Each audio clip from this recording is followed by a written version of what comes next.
Stephanie Morgan Clark. I'm the Director of Interior Design and Purchasing with EnviroMed Design Group. I'm also a registered interior designer with the state of Texas. I have been designing dental offices for a little over 10 years now. I started with THE Design in the spring of 1999. I've had the opportunity to help many clients transition from working under cramped conditions and miserable work environments to their dream offices. In 2008, I had the honor of joining forces with the rest of the members of EnviroMed to continue the work that my heart so loves and get back to the dental and medical community. Sustainable design has also been very important to me. I obtained my LEED accreditation in the spring of 2009. My goal is to help doctors across the nation design and build offices that are not only ergonomic and beautiful, but healthy for the people, planet, and last but not least, their wallet. Our objectives for designing a healthy office include making sure that it instills the high trust, low fear motto that you have been hearing about throughout this course. We also want to be sure that your budget has been established by this point and that we stay within those parameters. We want to be sure that the correct materials and furniture are chosen so that your space is long-lasting and durable. Finally, the space should be sustainable and environmentally friendly. All interior decoration falls under the umbrella of interior design, but interior design does not necessarily mean interior decoration. In fact, the decorating part is really a small portion of the job that an interior designer performs. In many states across the country, they have their own regulations for interior designers. Some states have Title Acts in place, and some have Practice Acts, while others are not regulated at all. For the purpose of this course, I'm using the interior designer credentials according to Texas law. So with that being said, what is the difference between a decorator and a designer? To put it simply, a registered interior designer is to a non-registered designer or a decorator like a certified public accountant is to a regular accountant or bookkeeper. A registered interior designer will have graduated from a FIDER accredited school and passed the grueling 16-hour national NCIDQ exam. They have registered with their state. The state of Texas, for example, regulates its interior designers from determining the number and types of continuing education classes we have to our professional ethics and conduct. We've had extensive training with federal and local codes relating to the health, safety, and welfare of the public. We also have extensive knowledge of the Americans with Disabilities Act guidelines that have a major influence on space clearances and requirements throughout the offices. This also affects other aspects of the design, from the weight of pull you can have on a door swing to the height differences that a floor has when transitioning from one material to another. Depending on the type and size of space, along with the jurisdictions we are registered in, we also can have the ability to stamp and seal construction drawings. This is typically limited to condo or lease spaces, remodels, and interior finish outs where the structurally load-bearing walls are not affected. The scope of work for a registered interior designer can include, but is not limited to, the design within the building shell that does not affect the load-bearing walls. Space planning, floor plans, and construction drawings for interior finish-out spaces where the work doesn't affect the load-bearing walls. Lighting design and selection. Plumbing design and selection. Ceiling design.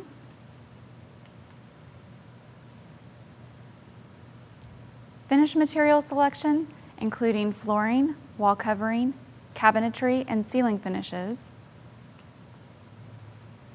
Furniture selection.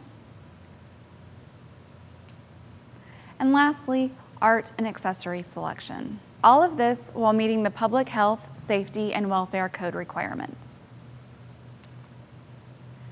Now let's move on to your space. What exactly do you want and how much is it going to cost you? These are two questions that need to be asked in the very beginning of the design process. In order to help you decide, we've created what we call design levels. These are descriptions of how certain design elements can be combined together to create certain budget levels. Please know that the design elements can be changed to upgrade or downgrade the level of design to suit your budget.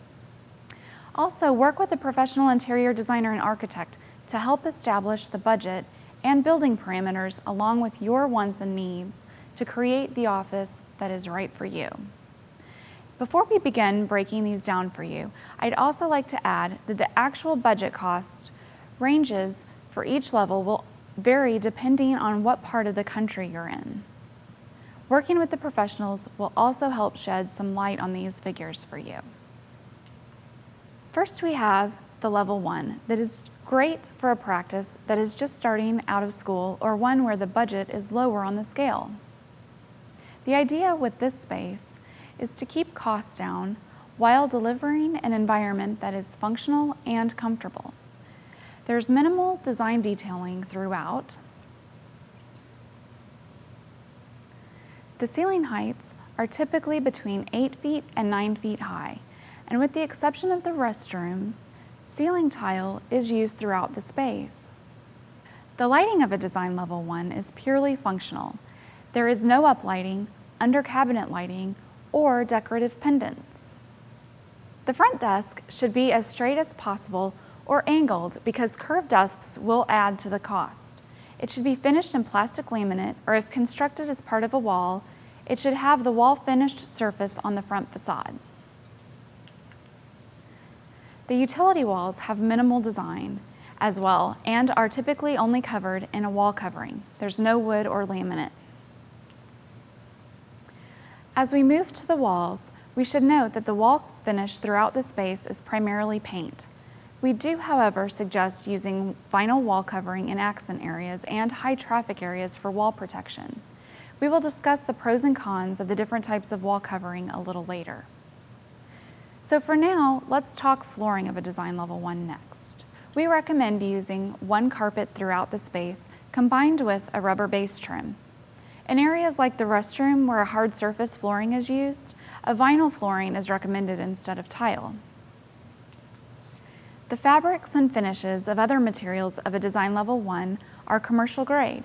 However, they are primarily standard fabrics and finishes with no custom choices. The fixtures and hardware are made of exposed hinges, standard grade door and drawer pulls, and standard grade plumbing fixtures. Finally, to add to the cost reduction, the doors and windows should be hollow core doors except at your mechanical room and your lab, which should be solid core for sound transmission prevention. There's also minimal etching at interior glass doors. Depending on the extent of the glass, we may recommend some etching for safety. This is to prevent people from walking into your newly cleaned windows, and unfortunately, it has happened before. Our next level up is the design level 2. This design level is the most common out of the 3 because it offers many different options to suit the mid-range pricing. With a design level 2, you will find that the ceilings range from 8 to 10 feet, with a vaulted ceiling only in the reception area if desired. If using lay-in ceilings, they can have a custom design. We recommend board ceilings primarily reserved at the restrooms and public areas, with the custom lay-in ceilings in the staff and private areas. There is cove lighting, however it is restricted to 2 areas and there's minimal detailing in the crown and base moldings. This brings us to the lighting for the design level 2. The lighting at this level is a step up from the design level 1 in that there is room in the budget for minimal accent lighting that can be added for impact in certain public areas. We also introduced under cabinet lighting at this level. The fixtures at the utility wall and consultation can also be a bit more decorative than the level 1. With the design level 2, We also start to see the introduction of the curved front desk. We recommend a laminate transaction surface for this budget. However, we have found that many clients are choosing to put stone or solid surface at the transaction tops for an upgrade. The vertical surface of a design level 2 desk is made out of laminated or stained wood and is moderate in the detail of the design. The materials at the utility wall have been expanded to include minimally designed wainscoting and other minimal details. We still recommend the use of wall covering for wall protection at the corners of these walls. There is room in the budget for moderate grade carpet with insets. However, these are really only recommended at the reception area. Ceramic tile is used at the entry and patient restrooms, while the trim consists of standard wood bases, either painted or stained, selective use of trim details, and minimal trim at doors and windows. The wall covering is used throughout the office with paint primarily used at the ceilings and some walls as desired. Custom fabrics and finishes are used on furniture and equipment. European or concealed hardware is recommended on the cabinet, as is moderate grade drawer and door pulls. Moderate grade plumbing fixtures are also used. The doors are primarily flush solid core doors throughout the space, and we can use a greater amount of etching at the interior glass doors and windows for decoration and not just safety. For those of you looking to give yourself, your staff, and your patients the VIP treatment, our design level 3 might be just for you.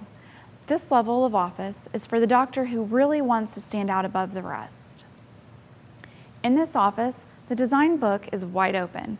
The ceilings are varied in heights in multiple locations, with vaulted ceilings in some areas as desired. There are custom lay-in and gypboard ceilings, along with suspended soffits and beams, cove lighting, and molding. The design level 3 lighting is also more advanced. Within this budget, accent lighting is used as needed to enhance the design impact. Under cabinet lights are used throughout the office, and custom fixtures and more decorative types of lighting are used as desired. The front desk is typically curved with much more design detailing than that of the level 1 or level 2. There's more room in the budget at this level for stone or solid surface on the transaction top. There's also room for multiple materials at the front vertical surface, along with stained wood. The budget for a design level 3 also allows for a much more elaborate utility wall. There's room here for some custom surfaces to match the higher level of design aesthetic.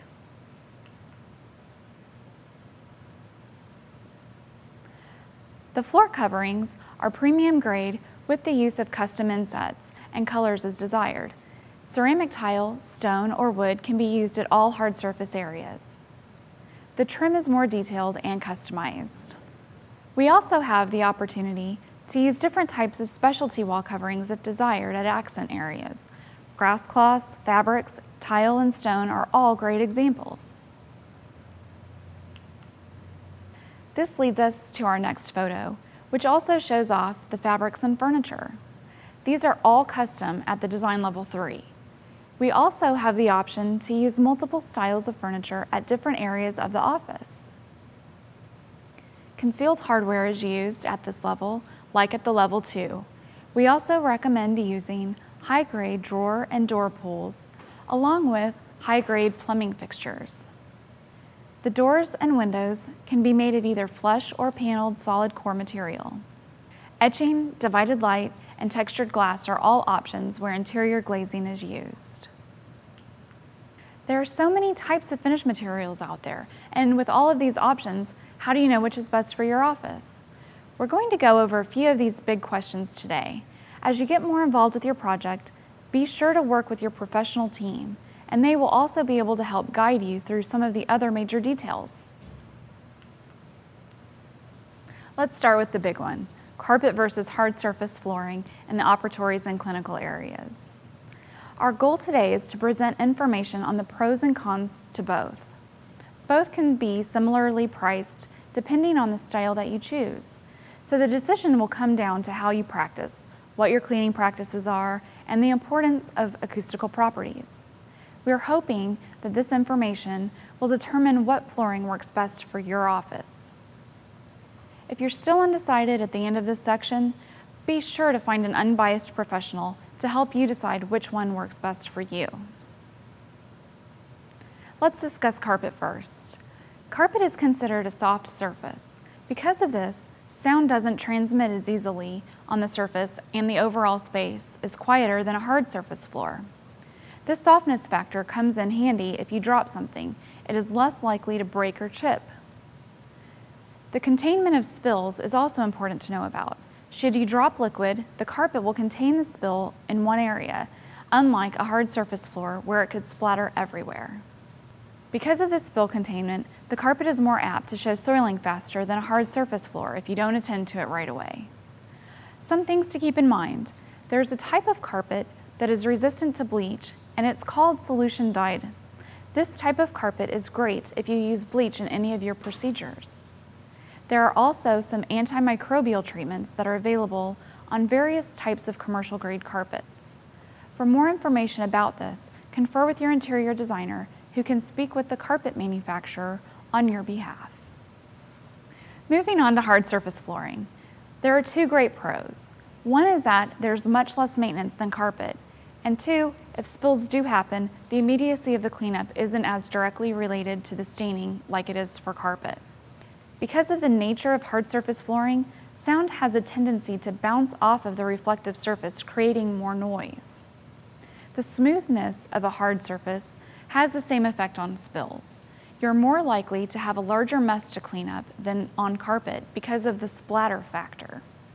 If you drop instruments on a hard surface floor, it won't be as forgiving.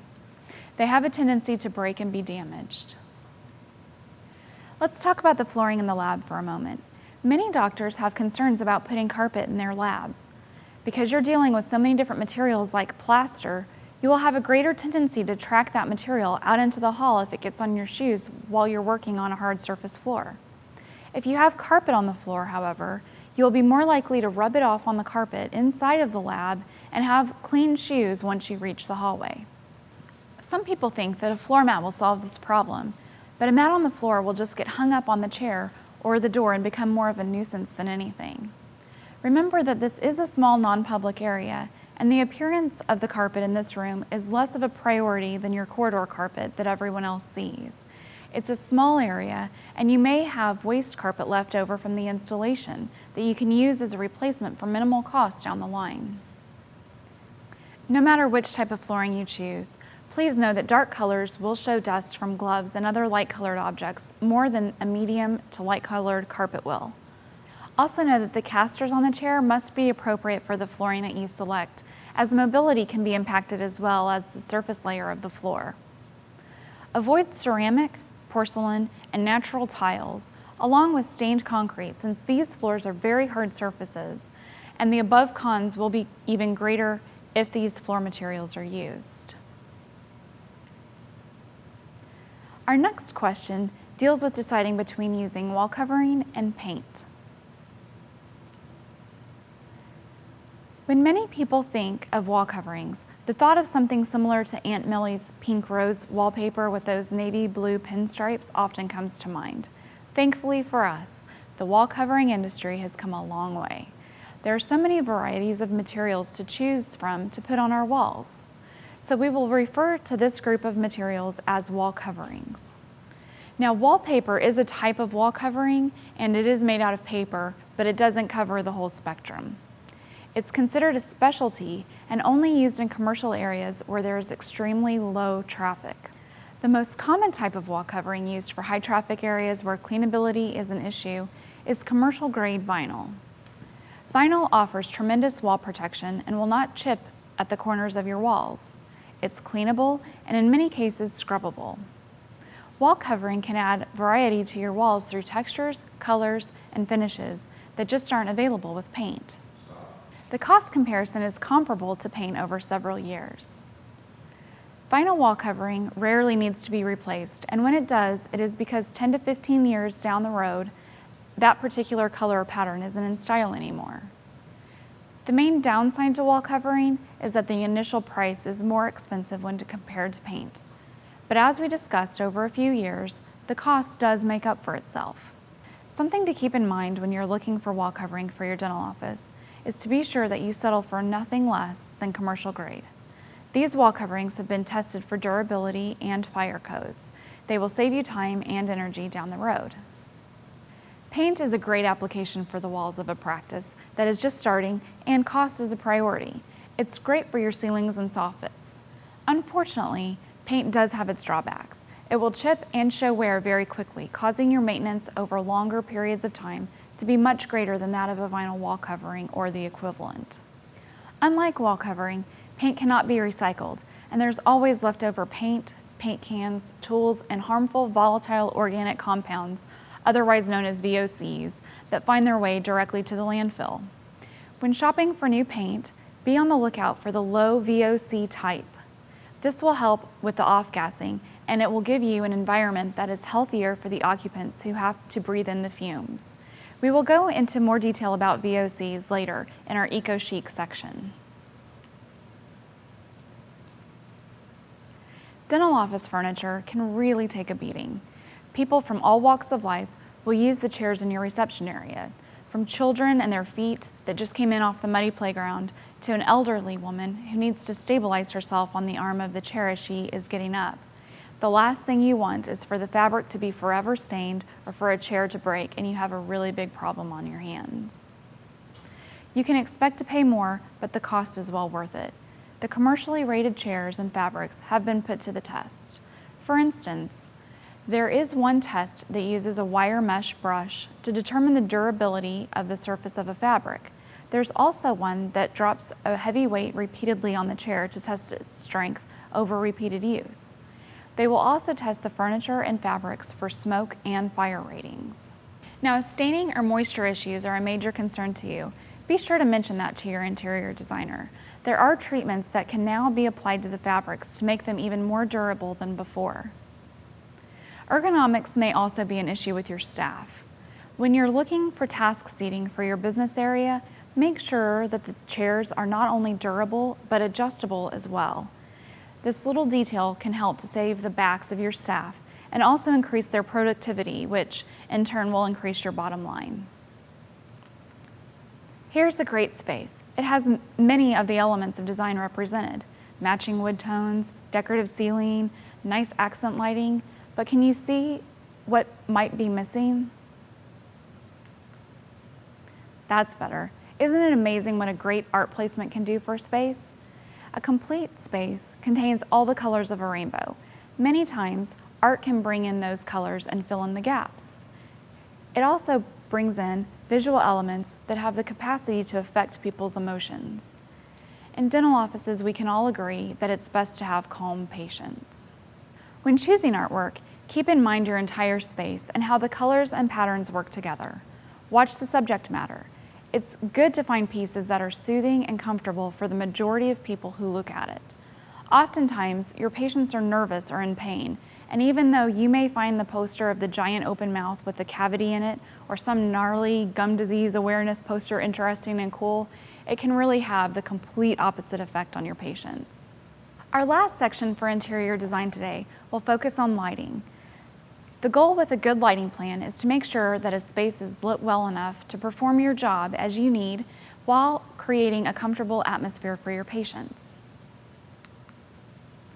The first thing that we will want to focus on is our public areas. These are spaces that will be seen by everyone, so we want to be sure that they are inviting and unobtrusive. In order to do that, you can use cascading uplights in the soffits shown in this photo around the perimeter of the room. You can also use decorative pendant lights, matching lamps and table lamps, and add decorative sconces at the utility walls, goodbye mirror area, and restrooms. In the task areas where the general public can see the lighting, it is best to use downlights. Then finally, for your clinical areas, we recommend indirect fixtures. These fixtures will emit more of a natural type of light. This will lessen eye strain and add great perimeter and general lighting without having to purchase two different types of fixtures. Under cabinet lighting does wonders for your task light on your countertop. If you plan on using under-cabinet lighting, be sure to select a fixture that is concealed by the apron of the upper cabinet. This will act as a buffer between you and the light bulb and reduce eye strain. This photo is an example of the differences. You can see that the bulbs in the front strain the eye, while those in the back under the closed cabinet do not. One key factor in a good lighting layout is the ability to utilize daylight throughout the space. This is particularly important in the waiting area and the operatories. There are studies out there that also show that staff production increases when people are subjected to daylight on a regular basis. Here's the final image to leave you with for lighting. This was done by a contractor who told his client that he could handle the lighting design. This concludes the interior design portion of the class. I hope that this has helped to shine some light on the design process for you. If you take nothing else away, be sure to take this. It's important to work with a professional interior designer who has commercial experience with healthcare and dental offices. He or she will have the experience and knowledge to help ensure that you do it right the first time.